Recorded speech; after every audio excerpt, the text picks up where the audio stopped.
Hatiku tenang bersamamu, Kau yang mengerti hidupku. Pertolonganmu sungguh terbukti sampai akhir nanti. Kau tetap Tuhan, walau daging dan hatiku lenyap, ku tetap percaya Kau berkuasa di hidupku. Hanya Kau Yesus, sandaran jiwaku.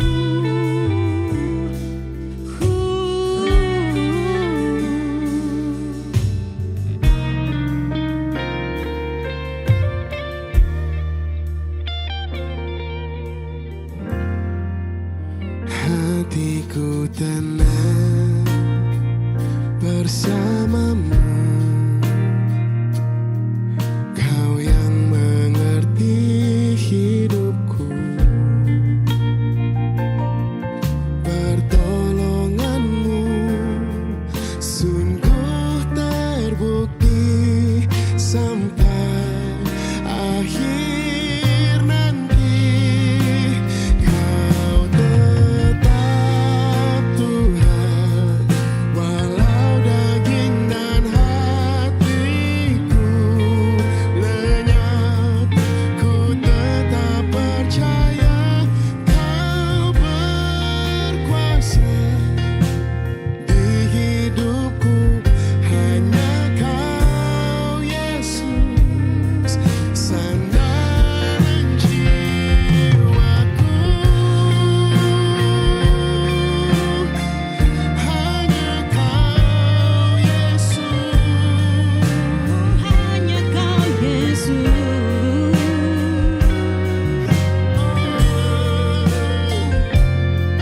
Kau sandaran jiwaku.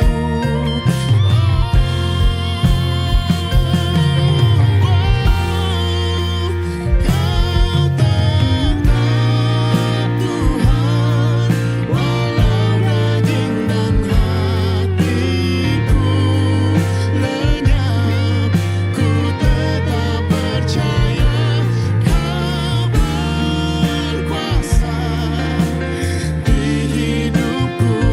Hanya Kau Yesus, hanya Kau Yesus.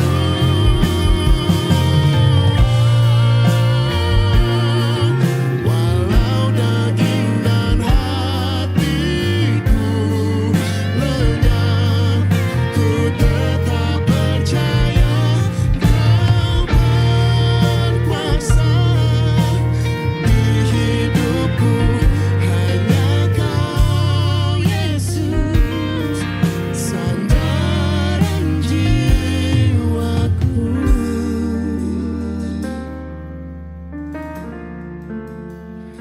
Hanya Kau Yesus, sandaran.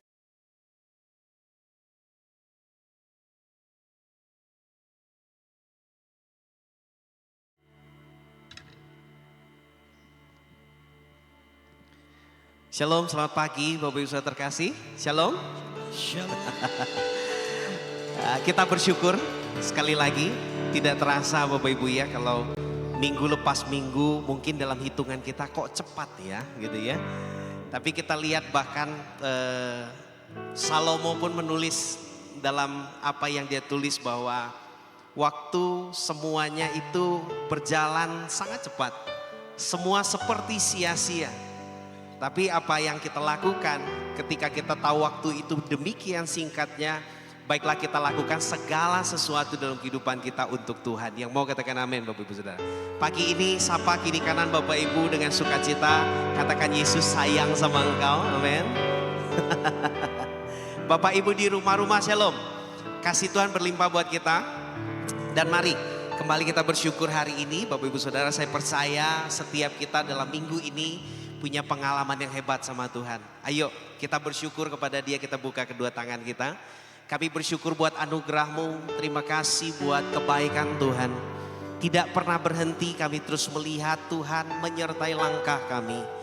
Dan bahkan sampai dengan hari ini, minggu demi minggu kami berjalan, kami ada di minggu yang ketiga.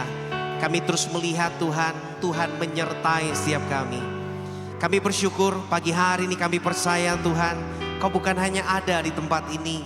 Tapi bahkan Tuhan, Engkau terlebih rindu untuk setiap kami anak-anak-Mu datang bersekutu bersama-sama dengan Engkau. Bahkan setiap Bapak Ibu umat Allah yang ada di rumah-rumah mereka yang beribadah secara online, mereka pun rindu datang mempersembahkan yang terbaik bagi Tuhan. Mari kekasih Tuhan, beberapa waktu ke depan angkat syukur, kita katakan terima kasih kepada Dia. Syukur buat kemurahan Tuhan. Kami bernyanyi buat kebaikan-Mu Tuhan Yesus. Kami bersyukur buat penyertaan-Mu Tuhan. Kasih-Mu begitu besar. Bersyukur buat rahmat-Mu. Engkau Allah yang senantiasa baik bagi kami. Di tempat ini kami menaikkan syukur kami. Di tempat ini kami berkata Tuhan, terima kasih buat kasih dan rahmat-Mu Bapa. Buat kasih yang Kau beri, buat kebaikan-Mu ya Yesus. Engkau baik. Terima kasih, terima kasih.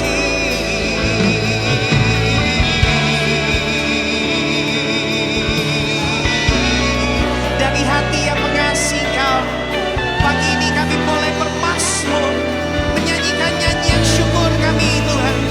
Kami berkata Engkau baik Tuhan, kasih-Mu sempurna Tuhan. Di dalam hidup kami Bapa. Oh haleluya.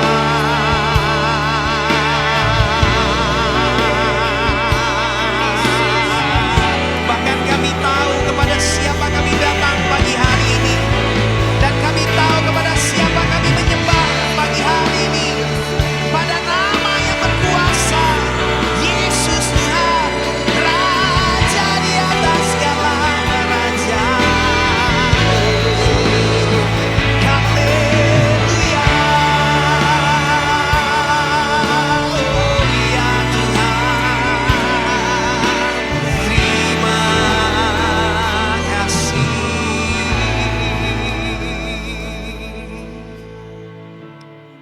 Kau baik Tuhan, Kau baik Tuhan. Kasih-Mu berlimpah Tuhan. Kasih-Mu besar bagi kami. Kita yang sepakat bahwa Tuhan Yesus baik.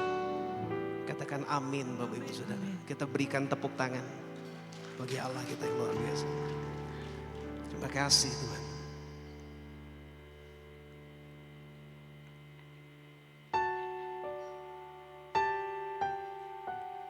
Kami bersyukur buat kasih-Mu yang besar yang ada di tempat ini.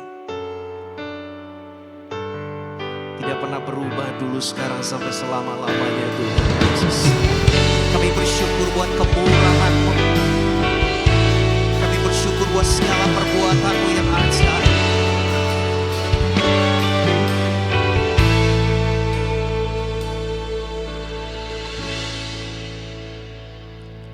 Seperti mentari yang bersinar,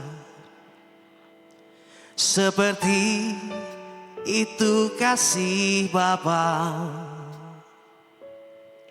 seperti gelombang samudra, takkan pernah berhenti Kau mengasihiku. Seperti tingginya langit biru, demikian tinggi kasih Bapa. sedalam lembah bayamamu, demikian dalam Kau tebus hidupku.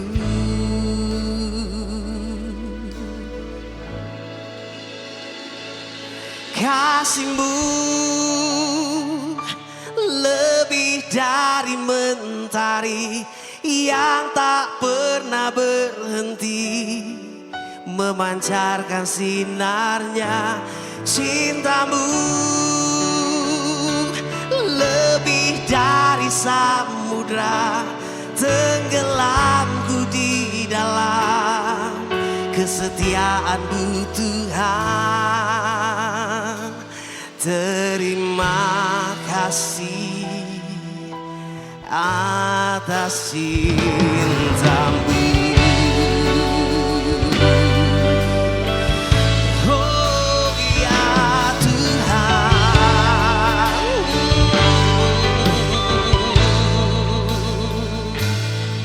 seperti mentari yang bersinar, seperti itu kasih Bapa, seperti gelombang samudra takkan pernah berhenti Kau mengasihiku. Seperti tingginya langit biru, demikian tinggi kasih Bapa. Sedalam lembah bayamamu, demikian dalam Kau tebus hidupku. Kasih-Mu lebih dari mentari yang tak pernah berhenti memancarkan sinar.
Ya Tuhan,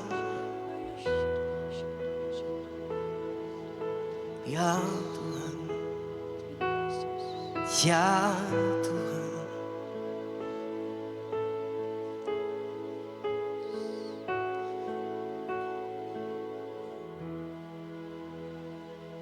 Angkat tangan kami Tuhan. Kasih-Mu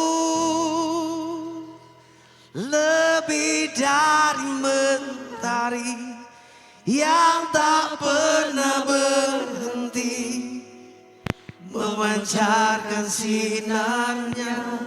Cinta-Mu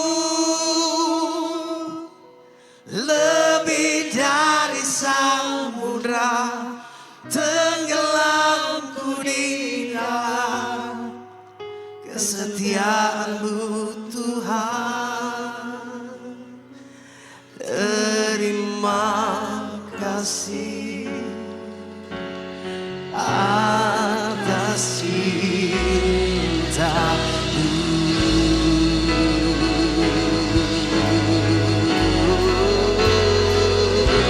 Ya Tuhan,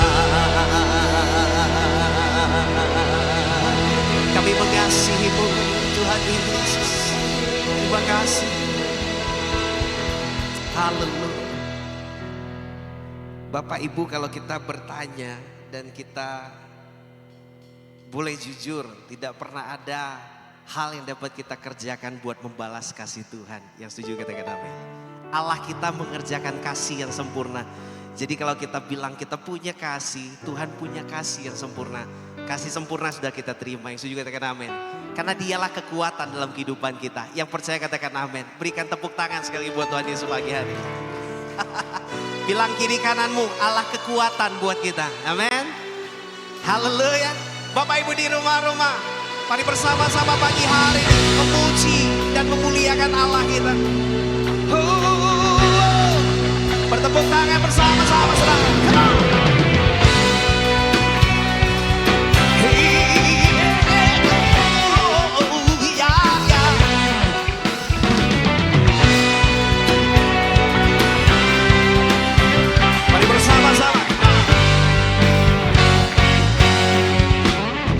Meskipun musuh di depanku, rintangan menghadang langkahku, tahu sungguh Engkau bersamaku.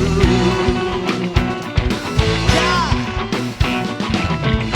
beribu rebah di kiriku, berasa di sisi kananku, Kau janjimu Engkau bersama.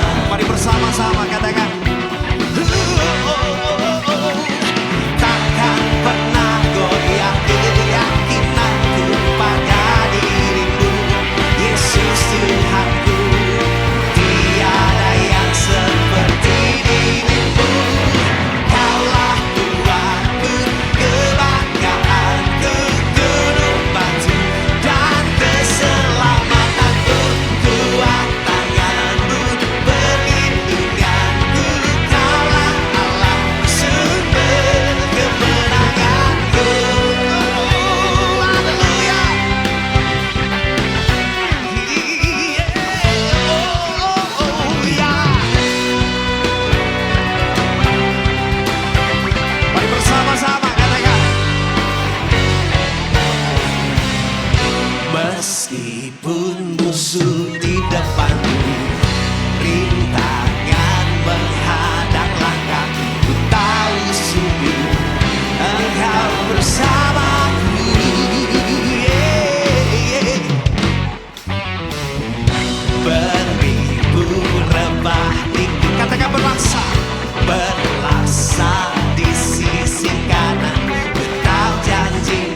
Allah sumber kekuatan kita.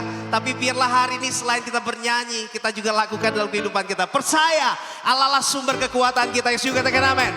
Tepuk tangan sama-sama saudara. Haleluya.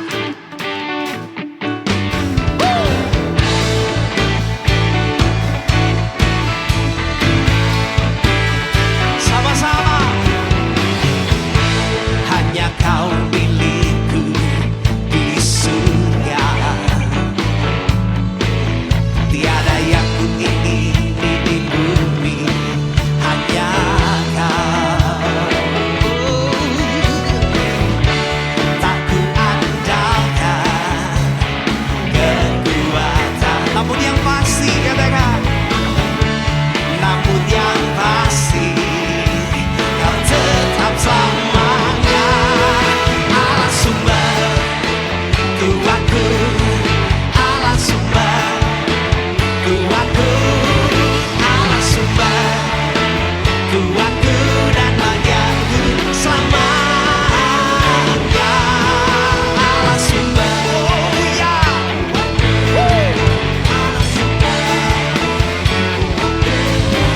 Allah sumber kuatku dan bagianku selamanya, selamanya. Oh ya, katakan bersama. Hanya kau milikku di surga. Tiada yang ku ingini. Dalam pengakuan kita katakan bersama saudara. Tak ku andalkan kekuatanku, namun yang pasti kau tetap selamanya. Allah sumber, ya.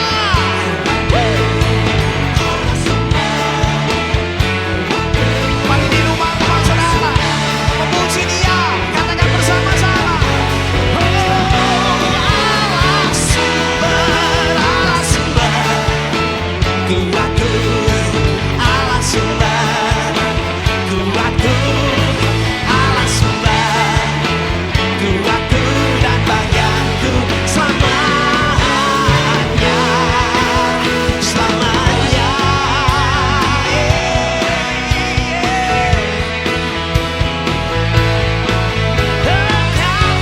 Engkaulah kekuatan kami.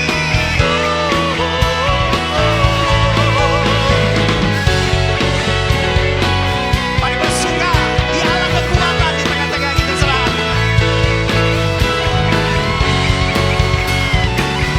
Haleluya.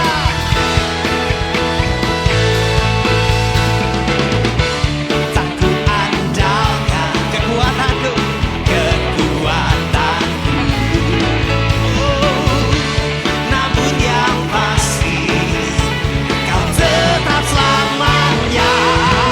Allah sumber kuatku, Allah sumber kuatku, Allah sumber kuatku dan bagianku selamanya. Allah sumber, come on, woo. Allah sumber kuatku dan bagianku selamanya.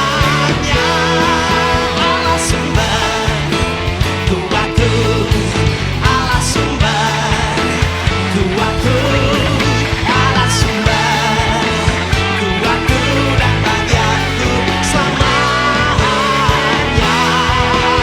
selamanya, selamanya,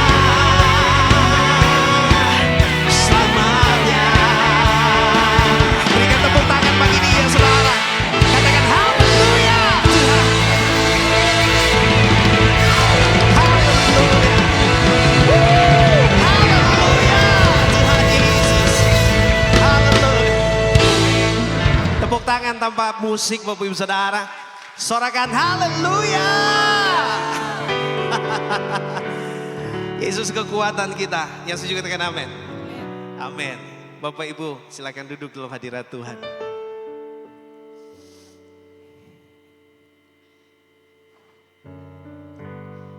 Terus bersyukur dengan hati yang memuji Dia, saudara terkasih.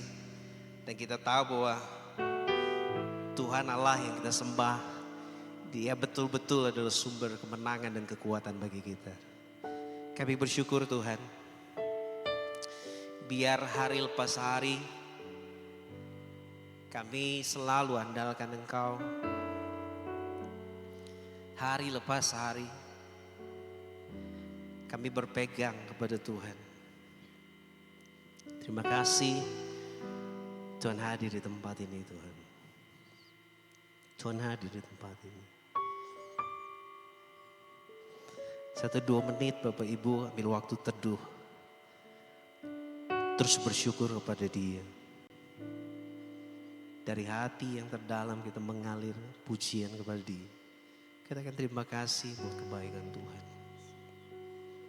Terima kasih Tuhan. Terima kasih Tuhan. Terima kasih Tuhan Yesus.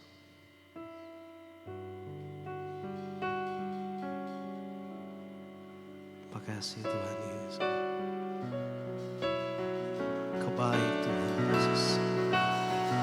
Terima kasih Tuhan. Terima kasih Tuhan. Terima kasih Tuhan.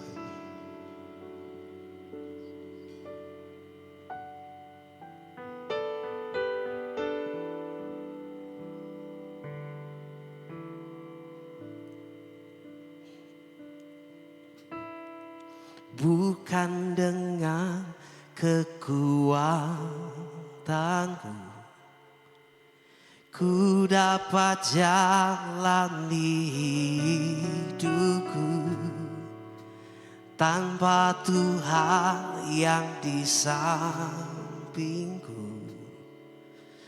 Ku tak mampu sendiri. Engkaulah kuatku yang menopangku. Ku pandang wajah-Mu dan berseru, pertolonganku datang dari-Mu. Peganglah tanganku, jangan lepaskan. Kaulah harapan dalam hidupku.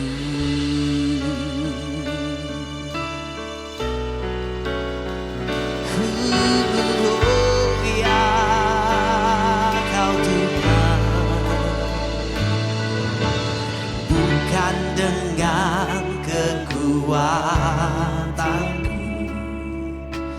ku dapat jalani hidupku tanpa Tuhan yang di sampingku.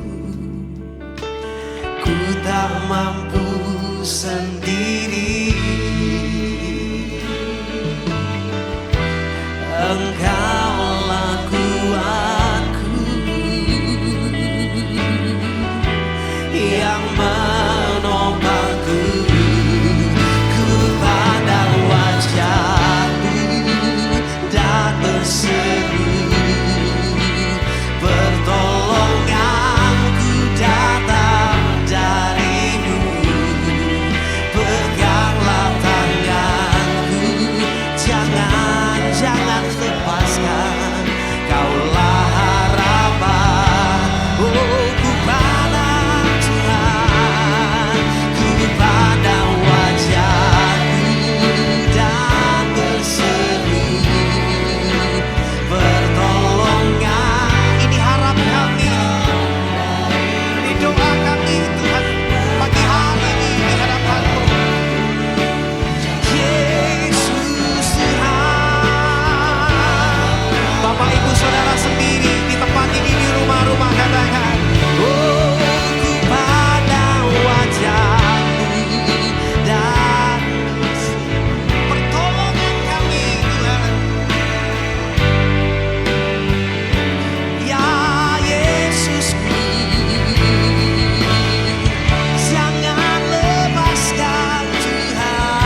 hidupku, jangan lepaskan.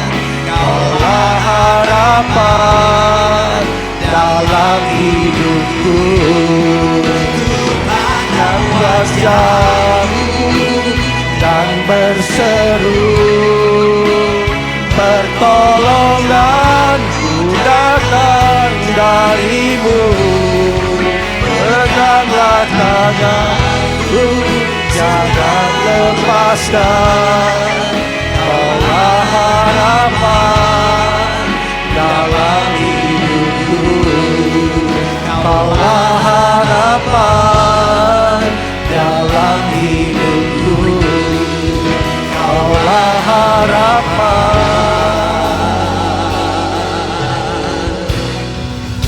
dalam hidupku.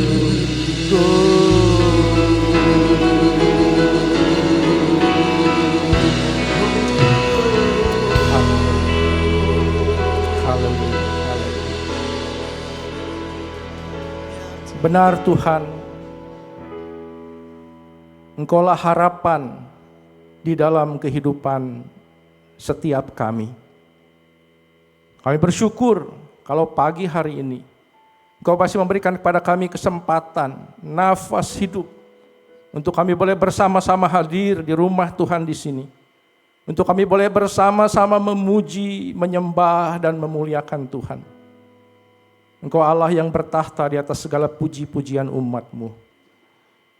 Terima kasih Bapa. Kalau sebentar kami akan kembali belajar kebenaran firman Tuhan. Urapi hamba-Mu dalam segala kelemahan dan kekurangannya ini. Untuk boleh menyampaikan kebenaran firman Tuhan dengan kata-kata yang jelas, kata-kata yang sederhana.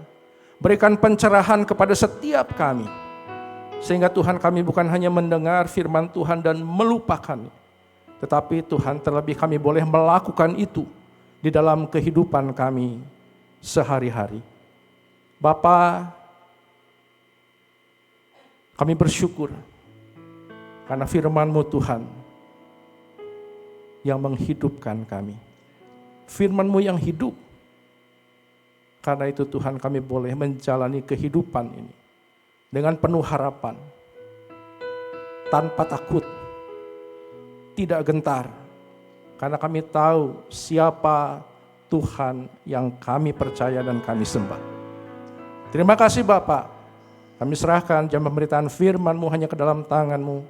Bagi-Mu Tuhan segala pujian, hormat, syukur, kuasa, kekayaan, kejayaan dan kemuliaan dari selama-lamanya sampai selama-lamanya. Di dalam nama Tuhan Yesus kami sudah berdoa, mengucap syukur dan berterima kasih. Semua orang yang mengasihi Tuhan kita katakan amin. Ya, silakan duduk Bapak Ibu Saudara sekalian. Selamat pagi, Shalom Bapak Ibu. Ya, ini bukan kali pertama saya hadir di tempat ini. Terima kasih buat Bapak Pendeta Yanto yang sudah memberikan kesempatan.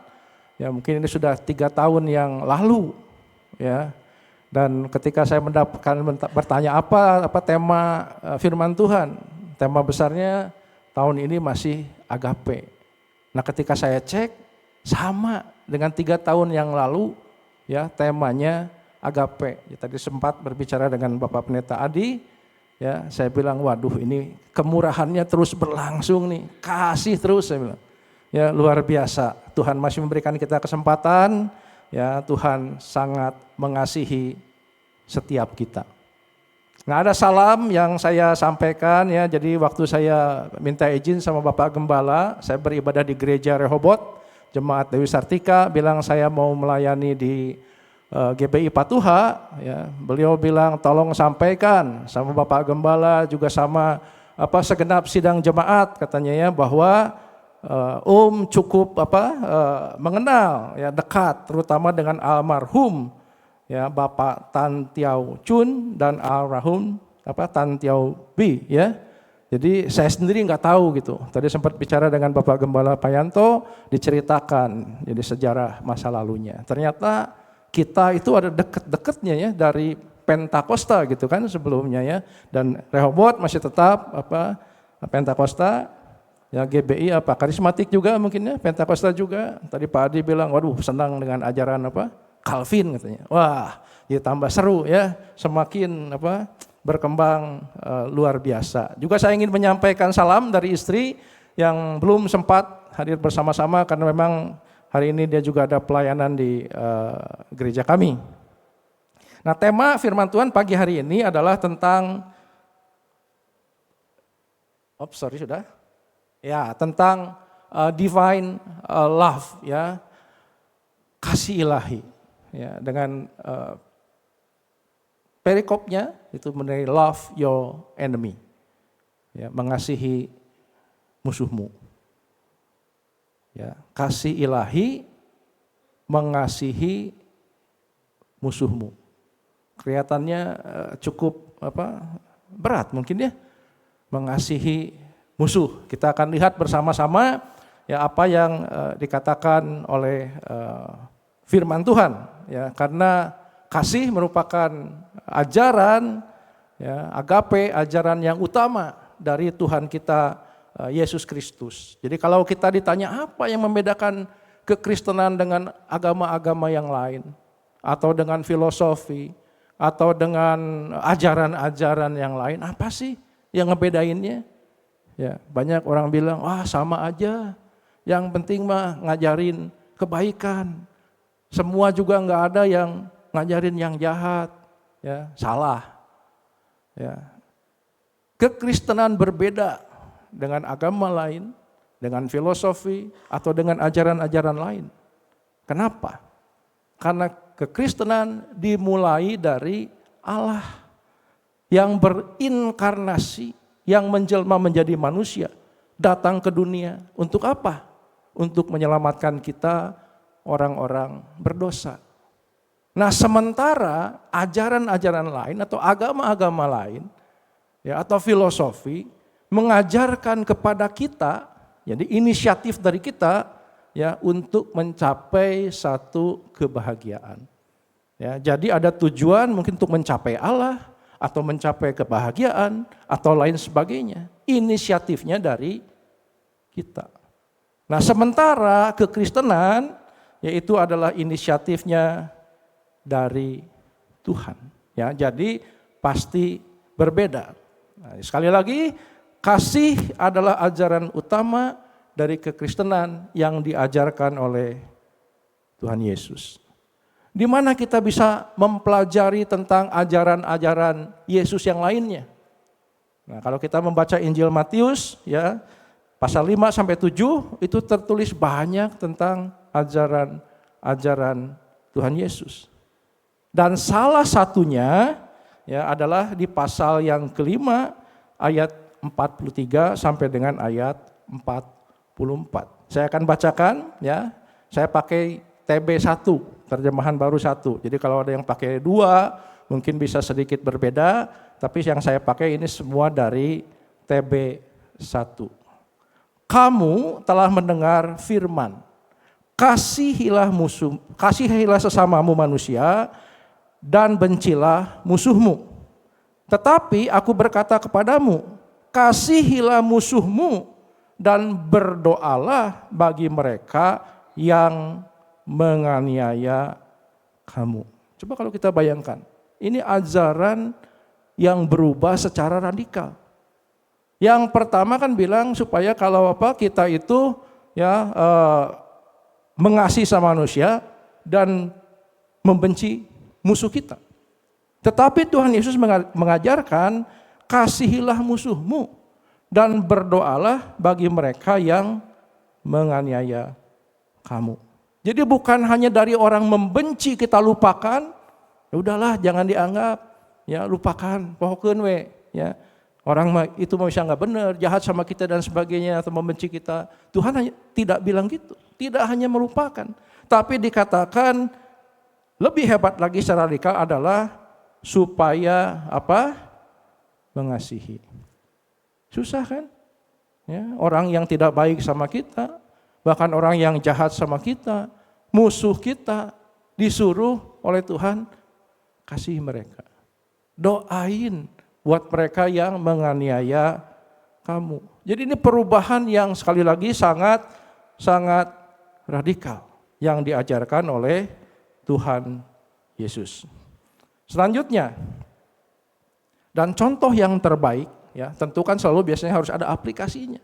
Harus ada contoh, ya jangan ngomong aja, teori aja dan sebagainya. Contohnya mana? Nah, dan yang sangat terkenal, ya ini sangat menginspirasi banyak orang di seluruh dunia adalah kisah yang tertulis di dalam Injil Lukas pasal yang ke-10 ayat 25 sampai dengan 37 dengan perikop apa? Orang Samaria yang murah hati. Nah, sekarang saya mau ngajak nih Bapak Ibu jemaat semua untuk bangkit berdiri, ya. Kita akan baca. Saya yang ganjil, nanti Bapak Ibu Saudara yang genap, ya, dari Lukas pasal yang ke-10, ya. Lukas pasal yang ke-10, saya tidak tahu apakah Bapak Ibu masih membawa Alkitab atau mungkin selama ini sudah mikir nanti juga di gereja bisa ditayangin, ya, buat apa bawa Alkitab? Atau mungkin ada yang punya Alkitab, ya silahkan dibuka. Kita akan memakai TB 1, ya, Lukas pasal yang ke-10 ayat yang ke-25 sampai ayat yang ke-37, orang Samaria yang murah hati. Pada suatu kali berdirilah seorang ahli Taurat untuk mencobai Yesus. Katanya, "Guru, apa yang harus kuperbuat untuk memperoleh hidup yang kekal?"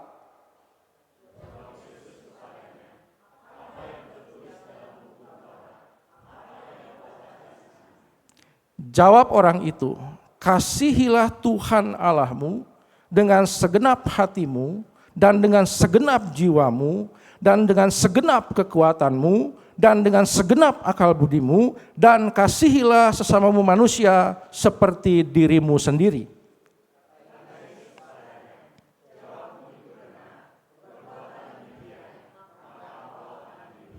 Tetapi untuk membenarkan dirinya, orang itu berkata kepada Yesus, "Dan siapakah sesamaku manusia?"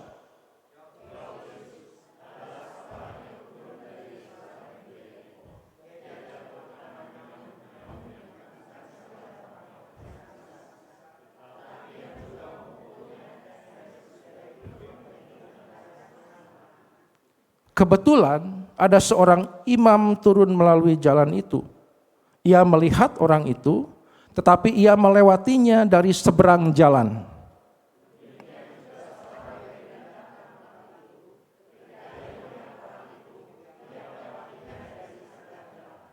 Lalu datang seorang Samaria yang sedang dalam perjalanan ke tempat itu. Dan ketika ia melihat orang itu, tergeraklah hatinya oleh belas kasihan.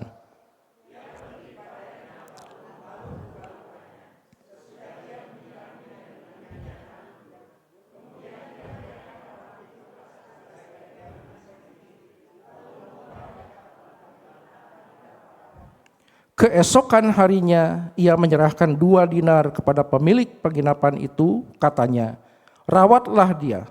Dan jika kau belanjakan lebih dari itu, aku akan menggantinya waktu aku kembali."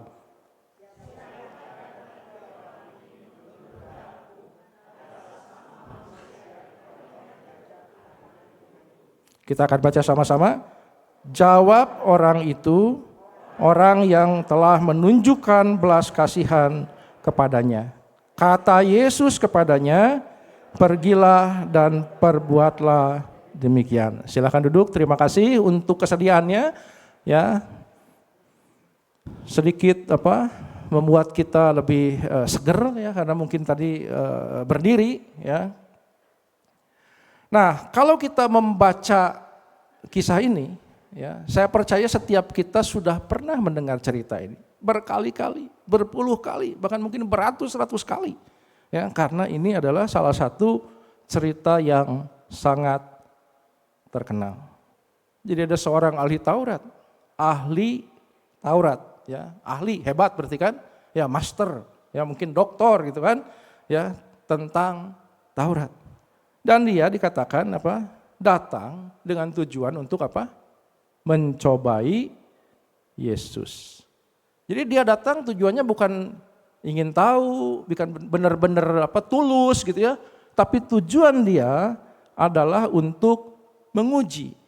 Ini orang nih, guru itu seperti apa sih? Hebatnya seperti apa sih? Ya. Pengetahuannya seperti apa sih? Saya mau kasih pertanyaan. Ya. Mudah-mudahan ya, dengan pertanyaan ini ya bisa salah jawabannya. Atau ya Yesus tidak bisa menjawab pertanyaannya. Dan semua orang akan tahu ya ini ajaran apa gitu, guru seperti apa. Ya, ternyata salah, ternyata gagal.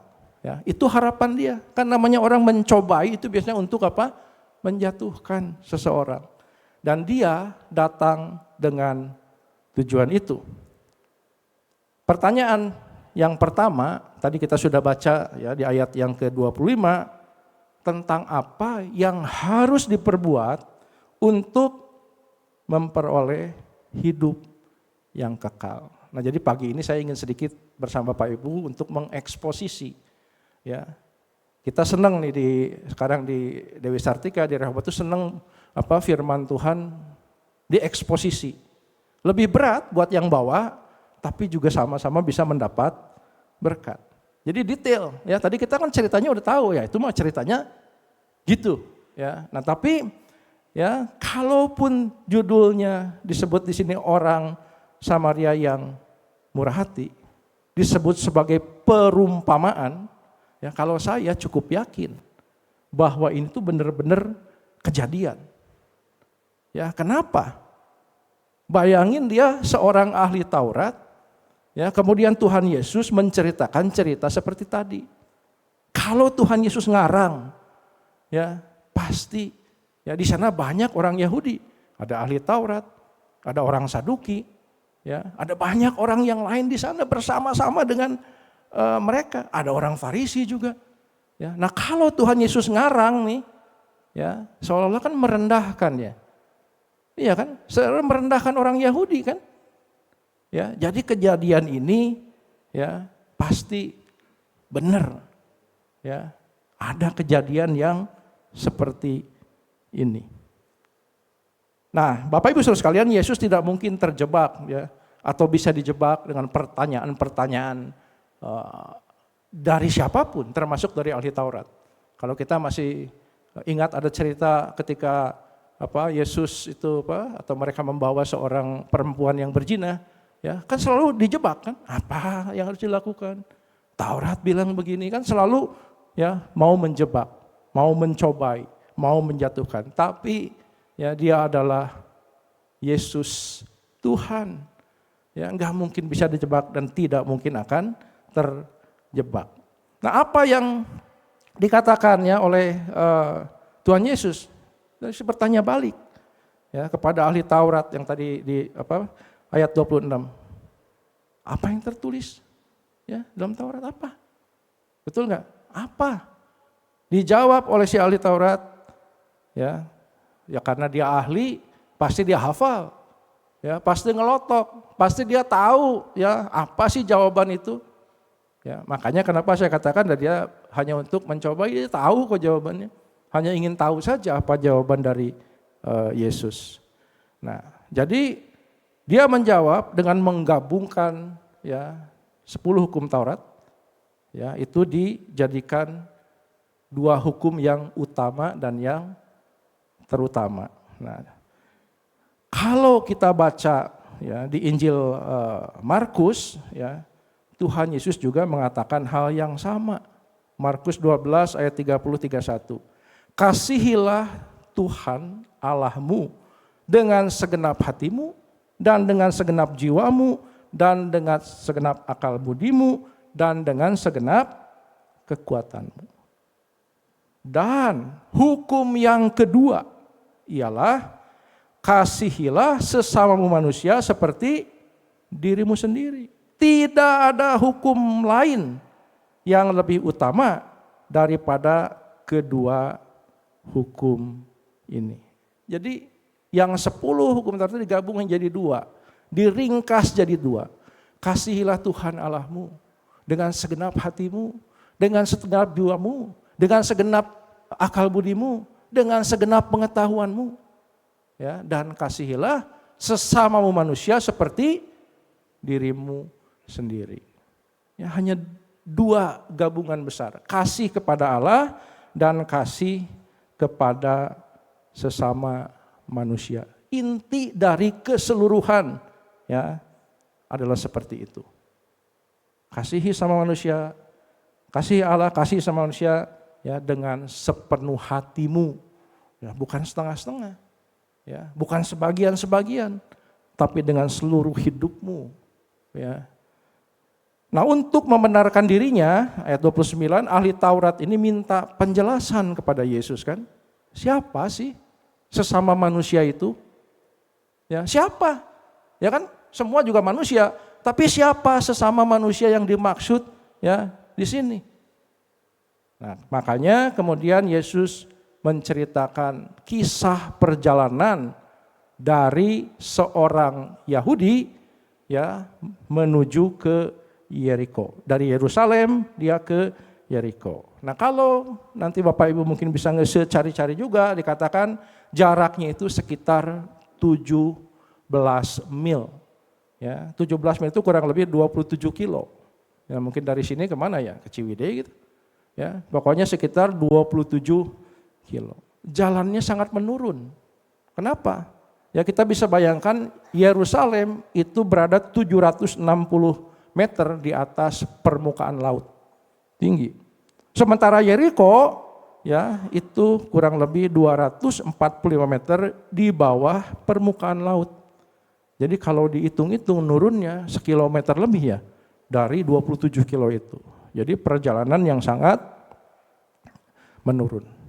Dan ya selain jalannya bukan kayak sekarang ya berbelok-belok tapi jalannya bagus gitu ya. Wah, di aspal, enak gitu ya.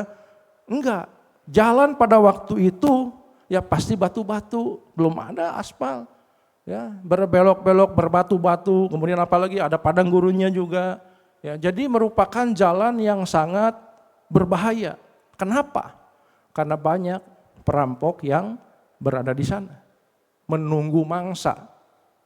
Ya, jadi jalan yang sangat berbahaya. Nah, ini yang sedang dijalani oleh orang Yahudi tersebut. Dan ternyata benar. Ya, apa yang ditakutkan terjadi.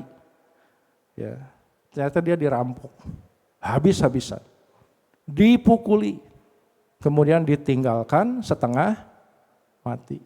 Jadi kebayang ya, ya udah dirampok semua, dipukuli juga, kemudian ditinggalkan. Nah, disinilah mulai cerita ya dari siapa saja nih yang nanti akan ketemu. Yang pertama dikatakan ada seorang imam yang lewat. Ngelihat enggak? Firman Tuhan bilang dia ngelihat. Tapi dia menghindar ngambil jalan lain. Ayat 31 yang tadi juga kita sudah baca. Nah, kalau kita sekarang mempelajari, menyelidiki siapa imam itu? Ya. Nanti Bapak Ibu akan ketemu imam itu adalah dari suku apa? Lewi. Keturunan Harun, kakaknya Musa. Ya, jadi imam itu adalah keturunan dari Harun, wajib. Itu dipilih oleh Tuhan secara eksklusif.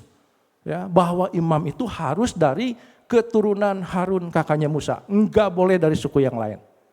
Luar biasa ya. Ya, jadi keturunan pilihan, spesifik dipilih oleh Tuhan, eksklusif. Ya, tidak boleh yang lain. Nah, imam biasanya kerjaannya apa pada saat itu? Ya melayani, terutama di dalam kemah suci. Ya kalau kita mungkin tahu ada ruang pelataran, ada ruang kudus, ada ruang maha kudus. Nah, yang boleh masuk ke ruang kudus, ya ruang maha kudus itu imam. Ya, hanya imam yang boleh masuk ke sana. Kalau ruang maha kudus nanti diundi mungkin di antara imam-imam siapa yang boleh masuk. Yang kedua, yang lewat siapa? Orang Lewi. Ngelihat enggak? Ngelihat. Tapi apa? Menghindar juga. Ya, orang Lewi juga menghindar. Ayat 32. Siapa orang Lewi? Orang Lewi ya orang Yahudi. Kan kita tahu ya Israel itu ada 12 suku. Salah satunya adalah Lewi. Nah, suku ini juga dipilih oleh Allah secara eksklusif juga. Untuk apa? Untuk melayani di bait suci. Jadi yang bisa pasang kemah, yang bisa ngebongkar, pokoknya semua peralatan itu hanya boleh ya dilakukan oleh keturunan dari Lewi. Jadi mereka juga eksklusif loh, ya dipilih oleh Tuhan untuk melayani Tuhan. Nah, jadi kalau begitu imam itu pasti orang Lewi, ya dari keturunan Harun. Tetapi tidak semua orang Lewi adalah imam. Ya kan? Imam itu pasti orang Lewi dari keturunan Harun. Tetapi tidak semua orang Lewi itu imam. Karena tidak semua dari keturunan Harun. Nah, jadi jelas ya. Tapi mereka adalah suku yang dipilih Allah untuk melayani secara eksklusif. Selanjutnya, ada seorang Samaria yang lewat. Ngelihat enggak? Lihat. Apa yang dilakukan? Menghampiri. Menghampiri berarti dia berhenti. Kemudian apa? Nolong. Ya, setelah itu apa? Cuci lukanya, pakai minyak, pakai anggur. Kemudian apa? Dirawat. Ya, dibawa ke mana? Penginapan. Ayat 33 dan 34. Nah, sekarang pertanyaannya. Tadi kita udah tahu imam dan orang Lewi. Orang Samaria siapa? Siapa orang Samaria? Nah, kalau kita flashback ya pada kerajaan Israel setelah dari Salomo pecah jadi dua kan. Di utara ada Yerobeam. Kerajaan Israel ibu kotanya Samaria. Di selatan ada kerajaan Yehuda yang 12 suku. Ibu kotanya Yerusalem. Nah, itu ada sejarahnya nih. Ya, jadi ada di atas utara ada Samaria, di bawah ada Yerusalem. Kerajaan Israel, ibu kotanya Samaria, kerajaan Yehuda, ibu kotanya Israel. Nah, apa yang terjadi? Nah, pada tahun 722 sebelum Masehi, ya, bangsa Asyur menundukkan, menaklukkan atau merebut kerajaan utara, kerajaan Israel yang tadi ibu kotanya Samaria. Nah, setelah ditaklukkan, ya kebiasaan mereka adalah apa? Penduduknya dibawa, diangkut, ya ke negara-negara atau daerah-daerah ya yang ditaklukkan oleh Asyur. Jadi kemana-mana. Nah, kemudian karena penduduknya sudah berkurang, apa yang dilakukan? Penduduk dari yang lain tadi, ya dari negara-negara taklukan dan bangsa Asyur masuk ke Samaria. Maka terjadilah percampuran. Jadi bukan lagi Yahudi asli, ya, tetapi merupakan campuran dari bangsa-bangsa lain. Nah, itu yang menyebabkan sebetulnya orang Yahudi ya di selatan itu benci sama orang Samaria yang di utara, benci banget lah. Karena kenapa? Karena kamu mah turunan dari bukan bangsa penyembah Allah. Kamu mah turunan dari bangsa-bangsa kafir yang nyembahnya juga nyembah berhala. Nyampur. Ya. Nah, jadi logikanya ya, mereka itu saling bermusuhan. Benci satu dengan yang lain. Nah, saya akan bacakan di mana bukti dari hal itu. 2 Raja-Raja 17 ayat yang ke-6. Dalam tahun ke-9 zaman Hosea, maka Raja Asyur merebut Samaria. Ia mengangkut orang-orang Israel ke Asyur ke dalam pembuangan dan menyuruh mereka tinggal di Halah, di tepi sungai Habor, yakni sungai negeri Gozan, dan di kota-kota orang Madai. 2 Raja-Raja 17 ayat 24, Raja Asyur mengangkut dari Babel, waktu itu Babel masih jajahannya dari Asyur. Dari Kuta, dari Awa, dari Hamat dan Sefarwaim, lalu menyuruh mereka diam di kota-kota Samaria, menggantikan orang Israel. Maka orang-orang itu pun menduduki Samaria dan diam di kota-kotanya. Silakan nanti dibaca ya sejarahnya supaya lebih mengetahui ya kenapa ini orang Samaria jadi musuh bebuyutan orang Yahudi di Yehuda. Nah, tidak heran ketika Tuhan Yesus datang minta minum di sumur itu yang ditulis di dalam Injil Yohanes, ya. Yohanes 4 ayat 9 saya bacakan. Maka kata perempuan Samaria itu kepadanya, karena Yesus minta air minum ya sama perempuan Samaria. Masakan engkau seorang Yahudi minta minum kepadaku seorang Samaria? Ya, sebab orang Yahudi tidak bergaul dengan orang Samaria. Bapak Ibu sudah bisa bayangkan ya, seorang imam, pemimpin tertinggi, ya, seorang Lewi, para pelayan Tuhan, bangsa Yahudi, sebangsa dengan orang yang dirampok habis-habisan dan yang dipukul setengah mati. Tapi enggak melakukan apa-apa. Ya, boro-boro mau menghampiri. Ya, bahkan mengambil jalan yang lain. Ya. Tetapi orang Samaria yang adalah musuh, ya, yang seharusnya menjadi orang yang tidak bisa diharapkan. Iya kan? Boro-boro mau ngarepin sama musuh gitu kan. Ya lagi susah, apa kita berharap sama musuh kita yang nolong? Enggak ada lah. Ya, kita berharap pasti sama, ya kalau zaman sekarang pendeta, ya, PDM, PDP, apalagi, ya, WL, ya, singers, pokoknya pasti pelayan-pelayan Tuhan yang lain lah yang diharapkan. Ya, nggak mungkin musuh kita yang kita harapkan untuk menolong, tapi justru mereka yang menghindar, ya, mereka yang tidak mau menolong. Bahkan orang Samaria ini yang seharusnya menghindar dan tidak menghampiri, ya, malah dia yang melakukan yang tidak diharapkan. Bapak Ibu, saudara sekalian, kalau kita lihat, ya, setelah dia rawat, dia bawa atau dinaikkan ke keledai, dibawa ke penginapan. Apa yang dilakukan sama si pemilik penginapan? Nitip berapa? 2 dinar. Ya, supaya apa? Supaya si pemilik penginapan melanjutkan merawat si orang Yahudi yang dirampok ini. Nah, kalau 1 dinar adalah upah 1 hari, ya, itu kurang lebih bisa dipakai untuk bayar penginapan sebulan.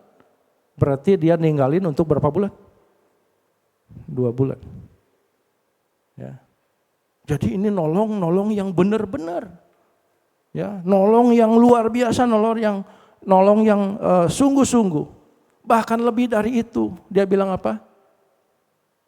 Nitip, saya mau pergi. Ya kan, dia sudah korban nih, waktu sudah korban, uang juga, harta juga sudah korban, ya, dia masih bilang sama si pemilik penginapan, ya, nitip, dirawat, nanti saya balik lagi, ya, kalau ada kekurangan nanti saya bayar lagi.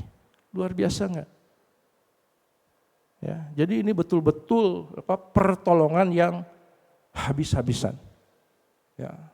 Satu saat ada orang yang bilang sama saya, ini saya baru ingat sekarang nih, Pak Fen, emang kalau nolong orang teh harus kitanya sampai mati? Benar.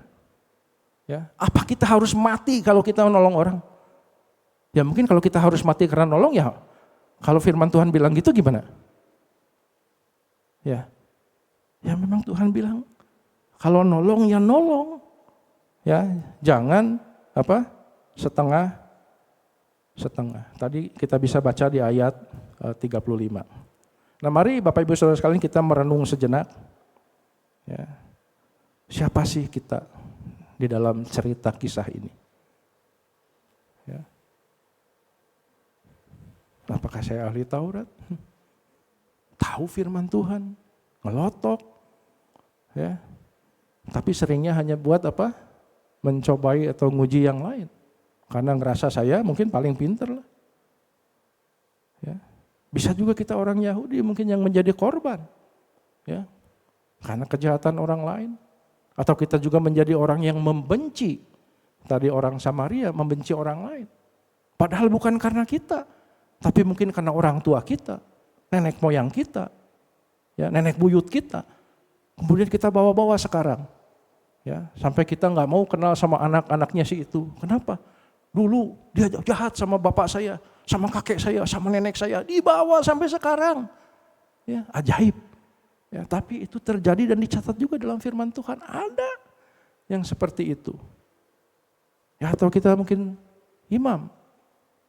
Sudah melayani Tuhan, sudah PDT, sudah PDM, sudah PDP, evangelis dan sebagainya.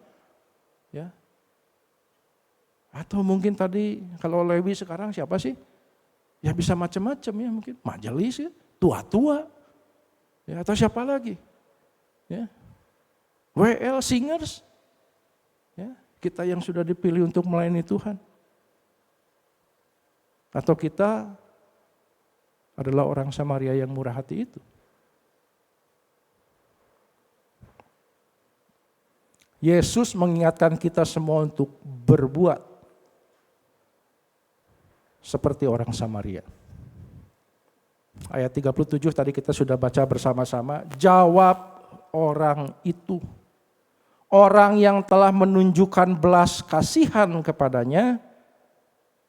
Orang yang telah menunjukkan belas kasihan kepadanya. Kata Yesus kepadanya, kepada orang Samaria itu, pergilah dan perbuatlah demikian. Ya, itulah sesama manusia. Ya, dia yang mau berkorban, menolong, bahkan terhadap musuhnya sekalipun. Saya ingin memberikan kesaksian. Sebelum percaya kepada Tuhan Yesus, mamah itu dagang di Pasar Baru. Ya, satu saat ada seorang ibu yang nangis di jalan. Ya, biasa kalau orang Sunda bilang gogosehan, tahu ya? Ya, bahasa Jerman itu gogosehan ya, Sunda Jerman. Jadi menangis meraung-raung. Ya, wah itu banyak yang nonton, banyak penontonnya. Ya. Mama saya waktu itu kayaknya lagi jalan atau gimana, lagi belanja terus pulang ke toko, terus dia bilang sama pegawai tolong panggil si ibu yang nangis itu. Si ibu datang, kemudian ditanya sama mama saya, kenapa nangis kayak gitu? Ya kan malu kan, banyak orang ngeliatin. Nah terus dia bilang bahwa dia itu mungkin buat arisan, kemudian ada uang yang buat pemenang hari itu dia taruh di atas rodanya tukang air kopi si ibu ternyata. Nah karena hilang uangnya, sementara mungkin yang mau ngambil sudah mau datang, kebayang nggak? Ya, uang yang ditaruh di roda, di atas roda dia sumputin sebetulnya, diumpetin, tapi hilang. Nah nggak kebayang, makanya dia sampai tadi ya menangis, meraung-raung seperti itu. Puji Tuhan ya. Mama saya tidak bertanya sama si ibu, ibu, bapak ibunya saha? Ibu anaknya saha wae? Ya. Ibu ke masjid? Atau ke gereja? Atau ke kelenteng? Ya. Kalau misalnya si ibu nih orang Kristen nih, mungkin si ibunya bisa bilang, saya ke gereja anu. Kalau gereja anu itu Reform atau Armenian? Lalu ditanya segala macam. Ya, puji Tuhan mama saya enggak gitu. Ya, dia bukan orang yang kenal Tuhan, dia enggak tahu cerita orang Samaria yang murah hati, ya, dia hanya tanya, berapa uang yang hilang?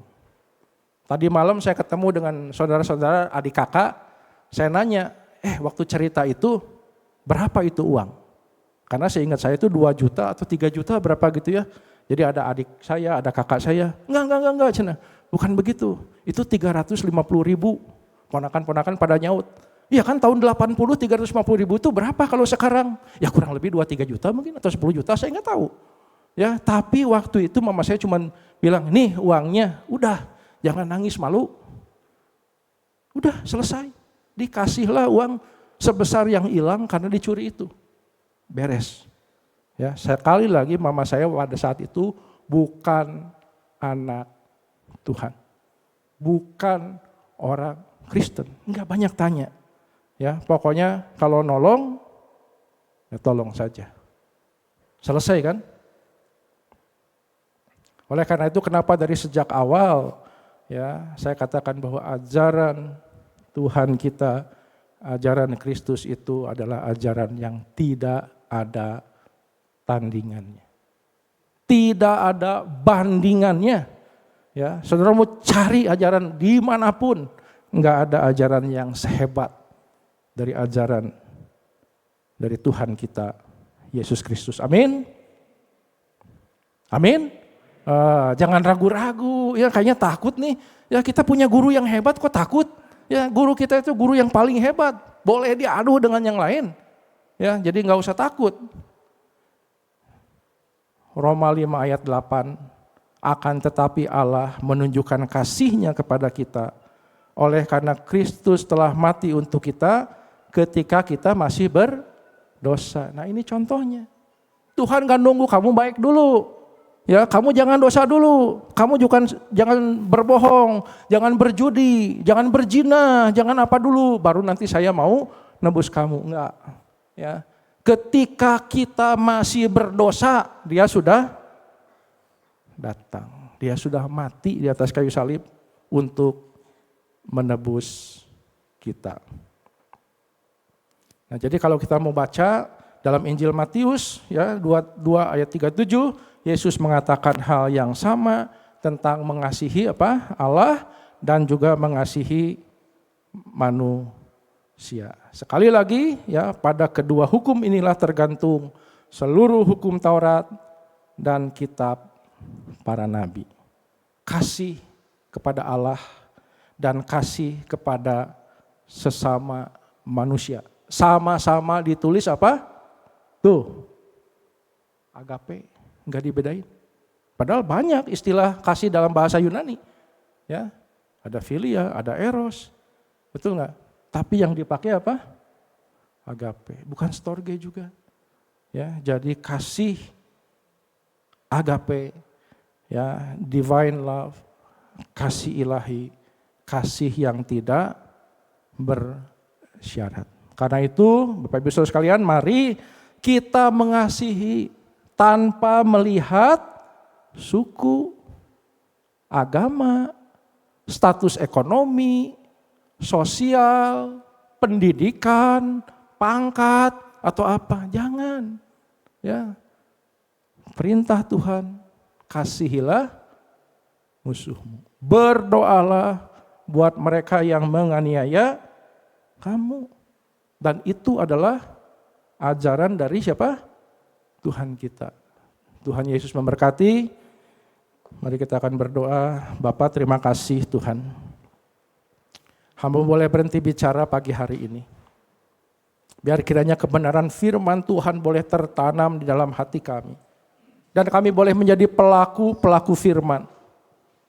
Kalaupun Tuhan mungkin tidak mudah, tapi kami percaya kalau Roh Kudus yang memberikan kepada kami kemampuan untuk itu, kami akan sanggup Tuhan untuk belajar, untuk lebih lagi mengasihi Tuhan dan juga mengasihi sesama kami. Tolong Tuhan setiap kami yang hadir pada pagi hari ini, kalau ada di antara kami yang mungkin Tuhan masih memiliki sakit hati, dendam, kebencian, atau hal-hal yang tidak berkenan kepada Tuhan. Bahkan kami memiliki musuh dalam kehidupan kami. Ampuni kami Tuhan. Ampuni kami Tuhan. Kami mau menjadi anak-anak Tuhan yang menjadi berkat dimanapun Engkau menempatkan setiap kami. Tolong kami, mampukan kami. Biar Roh Kudus memimpin, memenuhi kehidupan setiap kami. Terima kasih Bapa. Hamba-Mu berhenti bicara, Roh Kudus yang akan senantiasa mengingatkan kami akan setiap kebenaran firman Tuhan yang sudah kami dengar pada pagi hari ini. Terima kasih Bapa, Bagi-Mu segala pujian, hormat, syukur, kuasa, kekayaan, kejayaan, dan kemuliaan dari selama-lamanya sampai selama-lamanya. Di dalam nama Tuhan Yesus kami sudah berdoa, mengucap syukur dan berterima kasih. Amin. Amin. Saya serahkan kepada Puji Tuhan, Bapak Ibu kita diberkati, amin. Terima kasih buat Pak Alvin yang sudah melayani kita di ibadah pertama. Kita belajar sesuatu Bapak Ibu ya. Mari saya ajak Bapak Ibu Saudara untuk kita lihat juga beberapa informasi kegiatan seputar Patuha yang akan ditayangkan lewat multimedia. Saya persilakan.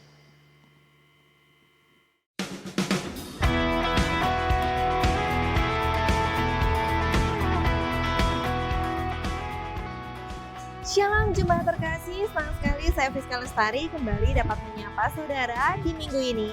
Saya ucapkan selamat datang dan selamat beribadah bagi Anda yang baru pertama kali hadir di gereja ini. Dan kami rindu saudara untuk dapat hadir kembali dalam ibadah GBI Patuha minggu depan. Saya mengajak saudara untuk menyaksikan beberapa informasi seputar kegiatan gereja yang terangkum dalam Patuha News. All you saints of God, sing for joy.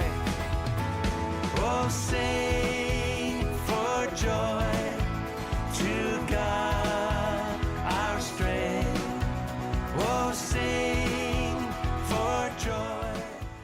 Untuk persembahan umum, persepuluhan, dan ucapan syukur dapat saudara berikan melalui amplop persembahan yang tersedia di gereja atau melalui transfer ke rekening atau scan QR Code yang tertera pada layar saudara. He's in love with us. He will heal our hearts. He will cleanse our hands. Dan untuk persembahan misi dan diakonia dapat saudara berikan melalui amplop persembahan yang tersedia di gereja maupun transfer ke rekening yang tertera pada layar saudara.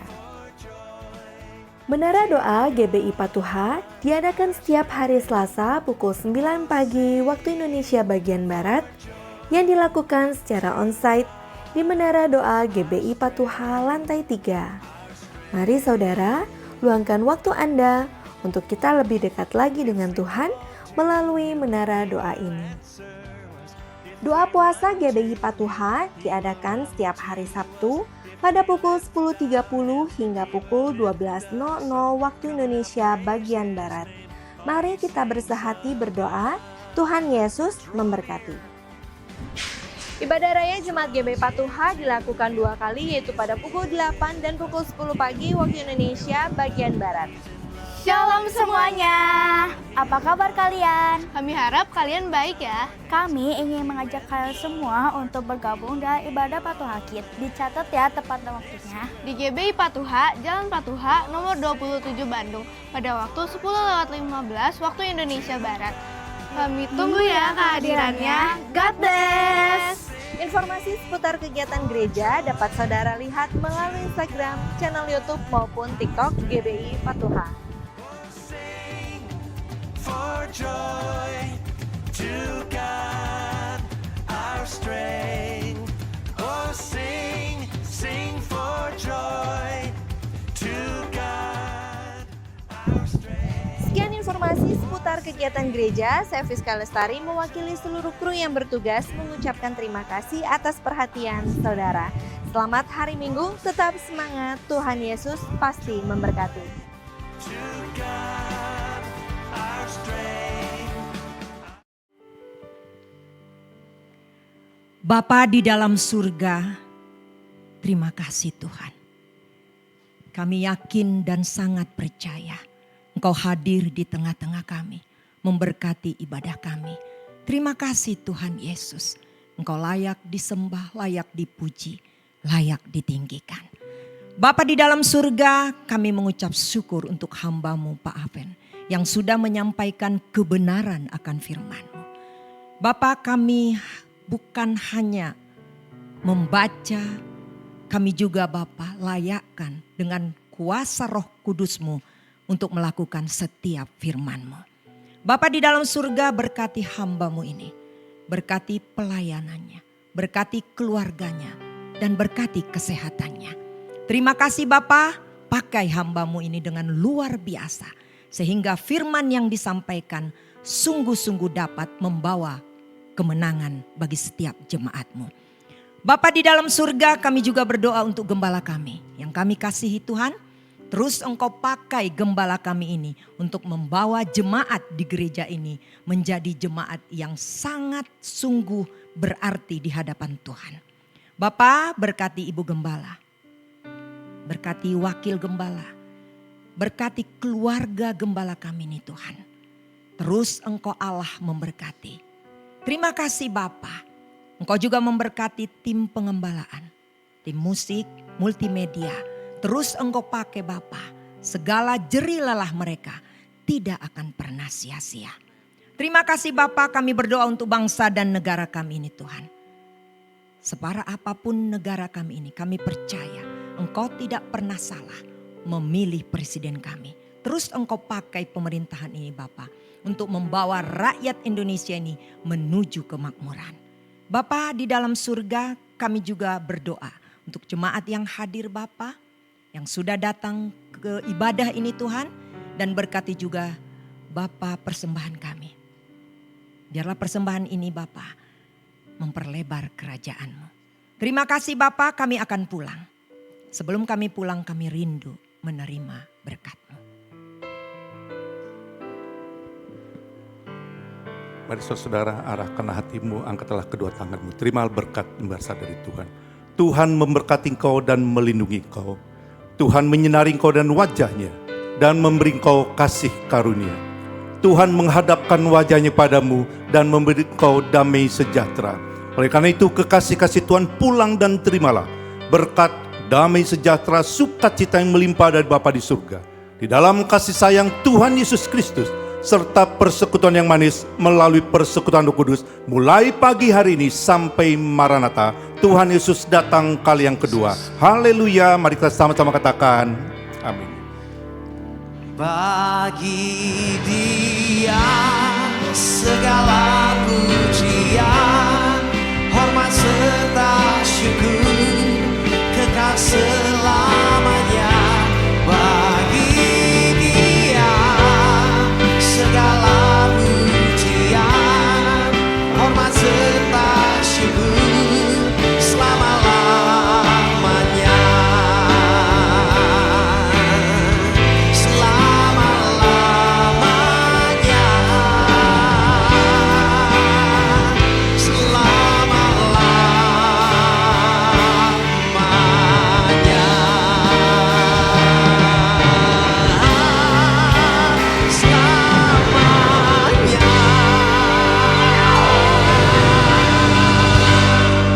Bapak Ibu, selamat hari Minggu. Tuhan Yesus berkati. Pastikan barang bawaan Anda tidak tertinggal.